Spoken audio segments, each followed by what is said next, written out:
ఒక్కసారి కొమ్మూరి గోల్డ్ కి కాల్ చేయండి. తాకట్లో ఉన్న మీ బంగారాన్ని విడిపించి మార్కెట్ ప్రైస్ కి వాళ్ళు కొనుక్కుని మిగతా డబ్బులు మీకు ఇచ్చేస్తారు. హలో అండి, అందరికీ నమస్కారం. నేను మీ కట్టా కార్తీక్. జాతీయ రాజకీయాల్లో ఎన్డీఏ కూటమిలో పవన్ కళ్యాణ్ ఇంపార్టెన్స్ క్రమంగా పెరుగుతూ ఉంది. ఎన్డీఏ కూటమికి ఎక్కడ అవసరం వచ్చినా సరే పవన్ కళ్యాణ్ కొంటూ ఒక రోల్ ఇస్తున్నారు. ఇప్పుడు తెలంగాణలో మున్సిపల్ కార్పొరేషన్ ఎన్నికలు జరుగుతున్నాయి.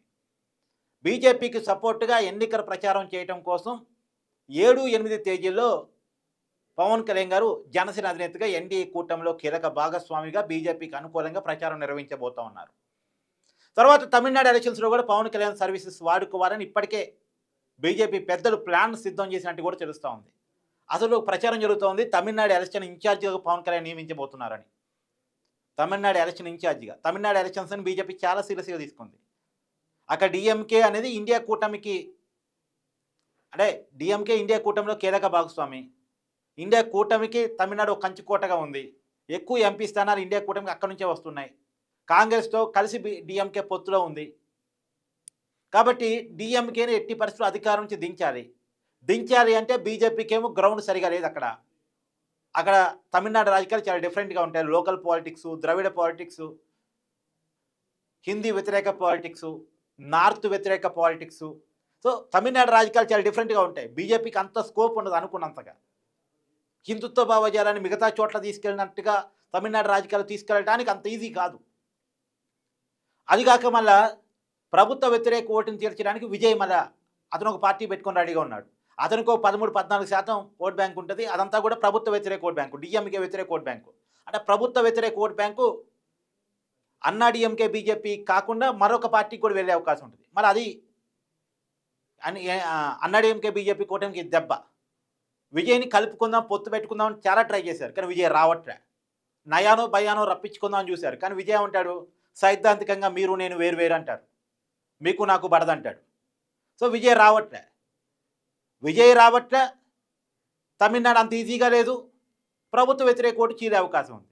కాబట్టి పవన్ కళ్యాణ్ రంగంలో దింపితే, పవన్ కళ్యాణ్ స్టార్ ఇమేజ్ను వాడుకుంటే, పవన్ కళ్యాణ్ సర్వీసెస్ వాడుకుంటే కొంత తమిళనాడు ఎలక్షన్స్లో గెటన్ కావచ్చు అనేటువంటి ఒక నమ్మకం బీజేపీ పెద్దలో ఉంది. అందుకనే పవన్ కళ్యాణ్ సర్వీసెస్, అందులో పవన్ కళ్యాణ్ గట్టిగా హిందుత్వ భావజాలాన్ని తీసుకెళ్ళగలిగినటువంటి ఒక ఇన్ఫ్లుయెన్స్ కలిగిన ఒక సెలబ్రిటీ, సినిమా స్టార్డమ్ ఉంది.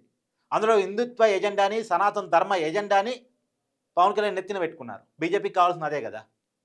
తర్వాత కర్ణాటక ఎలక్షన్స్లో కూడా, అంటే తమిళనాడు అయినా కర్ణాటక అయినా తెలుగు వాళ్ళు ఒక 30-40 నియోజకవర్గాలు ప్రభావం చూపించగలిగిన పరిస్థితులు ఉన్నారు. ఆ తెలుగు వాళ్ళని పవన్ కళ్యాణ్ ప్రభావితం చేయగలడు. అందులో హిందుత్వ ఎజెండాని పవన్ కళ్యాణ్ నెత్తి మీద మోస్తున్నాడు. కర్ణాటకలో కాంగ్రెస్ అధికారంలో ఉంది, కాంగ్రెస్ అధికారంలో లేకుండా చేయాలని బీజేపీ అనుకుంటుంది. మళ్ళీ ఆ స్టేట్ని తిరిగి దక్కించుకోవాలని బీజేపీ ప్లాన్. కేరళలో ఎదగాలి, ఇప్పుడిప్పుడే వాళ్ళ ఎదుగుదల బాగుంది కేరళలో బీజేపీది. సో కేరళలో ఎదగాలి, తమిళనాడులో ఎదగాలి, కర్ణాటకలో అధికారంలో రావాలి, తెలంగాణలో అధికారంలో రావాలి. దానికోసం పవన్ కళ్యాణ్ అవసరం. మొత్తంగా సౌత్ ఇండియా వ్యాప్తంగా బీజేపీకి అనుకున్న ఫలితాలు లేవు. దేశవ్యాప్తంగా వాళ్ళు విపరీతమైనటువంటి హవా కొనసాగిస్తున్నారు. ఎక్కడ ఎన్నికలు జరిగినా సరే బీజేపీదే హవా, బీజేపీదే గెలుపు. కానీ తెలంగాణకు వచ్చేసరికి, తమిళనాడుకు వచ్చేసరికి, కర్ణాటకకు వచ్చేసరికి, మొత్తం సౌత్ ఇండియాకి వచ్చేసరికి కొద్దిగా డిఫరెంట్ కనపడుతుంది బీజేపీ బలం. ఆంధ్రప్రదేశ్లో కూడా ఎన్డీఏ కూటమి అధికారంలో ఉందని తప్ప బీజేపీ కంటే పెద్ద బలం లేదు. కాబట్టి బీజేపీ ఎదగాలి, సౌత్ ఇండియాలో ఎదగాలి. దేశవ్యాప్తంగా ఎదుగుతున్నారు, కానీ సౌత్ ఇండియాలో ఎదగలేకపోతున్నారు. ఉన్న కర్ణాటకలో అధికారాన్ని కోల్పోయారు. వచ్చే అవకాశం ఉన్న తెలంగాణలో అధికారం సంపాదించుకోలేకపోయారు. కాబట్టి తెలంగాణలో అధికారం రావాలి, కర్ణాటకలో అధికారం సంపాదించుకోవాలి, తమిళనాడులో ఎదగాలి, కేరళలో ఎదగాలి, ఆంధ్రప్రదేశ్లో పెరగాలి. కాబట్టి దానికి పవన్ కళ్యాణ్ సహాయం అవసరం. అందుకని పవన్ కళ్యాణ్ ఇంపార్టెన్స్ని పెంచడానికి, పవన్ కళ్యాణ్ సర్వీసెస్ వాడుకోవడానికి బీజేపీ పెద్దలు మోడీ, అమిత్ షా ప్లాన్ తీసుకున్నట్టుగా తెలుస్తూ ఉంది. సో అవసరమైతే నాకు తెలిసి వచ్చే పార్లమెంట్ ఎన్నికల్లో ఎంపీగా రండి, కేంద్ర మంత్రిగా కూడా మీకు అవకాశం ఇస్తాం, మీరు జాతీయ స్థాయిలో పనిచేయండి మా కోసం. ఎందుకంటే నార్త్లో కూడా పవన్ కళ్యాణ్కి మీద ఉంది. మహారాష్ట్ర ఎన్నికల్లో, ఢిల్లీ ఎన్నికల్లో పవన్ కళ్యాణ్ ప్రచారం బీజేపీకి ఎంత పనికి వచ్చింది అనేటువంటి ఒక కాలిక్యులేషన్ ఉంది వాళ్ళకి. సో నార్త్లో పవన్ కళ్యాణ్ మీద ఉంది, సౌత్లో కీలకంగా పోతున్నాడు పవన్ కళ్యాణ్. అందులో బీజేపీ ఎజెండా నెత్తిన పెట్టుకున్నాడు. కాబట్టి ఒకప్పుడు తెలుగు వాళ్ళ ఇంపార్టెన్స్ జాతీయ రాజకీయాలు చాలా కీలకంగా ఉండేది. ఎన్టీఆర్ కావచ్చు, చంద్రబాబు నాయుడు కావచ్చు, చాలా కీలకంగా ఉంది. ఒక టైంలో పార్లమెంట్లో ప్రతిపక్ష పార్టీగా టీడీపీ ఉంది. ఎన్టీఆర్ జాతీయ రాజకీయాల చక్రం తిప్పారు. ఎన్డీఏ కన్వీనర్గా చంద్రబాబు నాయుడు పనిచేశారు. ఇదే ఎన్డీఏ కూటమిలో. వాజ్పేయి గారు ప్రధానిగా ఉన్నప్పుడు. సో ఇప్పుడు చంద్రబాబు నాయుడు గారు స్టేట్ ఫోకస్డ్గా పనిచేస్తున్నారు. కాబట్టి పవన్ కళ్యాణ్ సర్వీసెస్ కేంద్రంలో వాడుకోవాలి. అవసరమైతే ఎన్డీఏ కన్వీనర్ పోస్ట్ కూడా ఇస్తారా చూడాలి.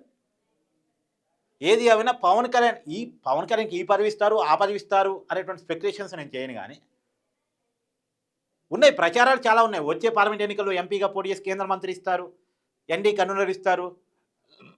ఇలా చాలా ఉన్నప్పటికీ కూడా ఈ స్పెక్యులేషన్స్ అనేది పక్కన పెట్టేద్దాం.